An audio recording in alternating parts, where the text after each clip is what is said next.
Class 10 এর প্রিয় শিক্ষার্থীরা, আমরা এখন এই ভিডিওতে তোমাদের এই যে কোষে দেখি 1.1 এখানকার এই 4 দাগের 1 নম্বর প্রশ্নটি আমরা খুবই সহজ সরলভাবে আলোচনা করে সমাধান করব।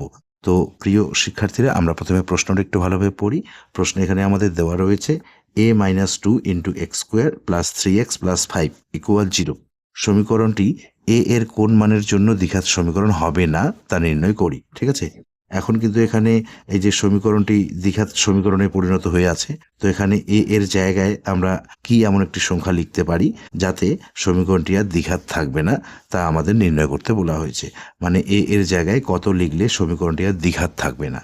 তো আমরা এই অঙ্কটি খুবই সহজ সরলভাবে সমাধান করছি। তোমরা মনোযোগ সহকারে দেখো, অবশ্যই তোমরা ভালোভাবে বুঝতে পারবে।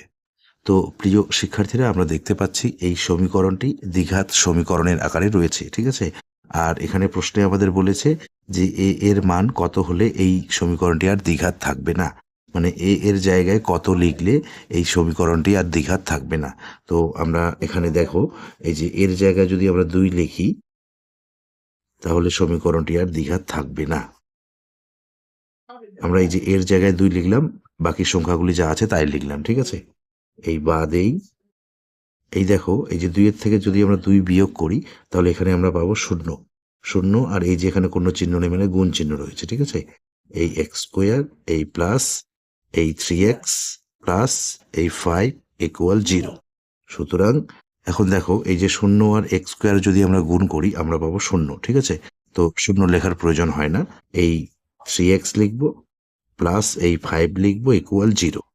তো প্রিয় শিক্ষার্থীরা, আমরা এই যে এর জায়গায় 2 লিখলাম, 2 লিখলে এই সমীকরণটি আর এই যে দ্বিঘাত থাকছে না। ঠিক আছে, এই যে 3x + 5 = 0 এটি হচ্ছে রৈখিক সমীকরণ বা একঘাত বিশিষ্ট সমীকরণ। ঠিক আছে, তো আমাদের এখানে অ্যান্সার হবে এর মান 2।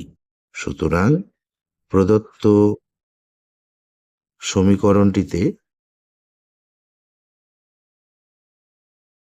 a = 2 লিখলে সমীকরণটি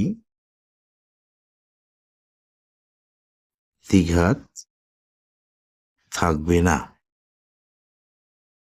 তো এই হচ্ছে আমাদের 4 দাগের 1 নম্বর প্রশ্নটির অ্যান্সার।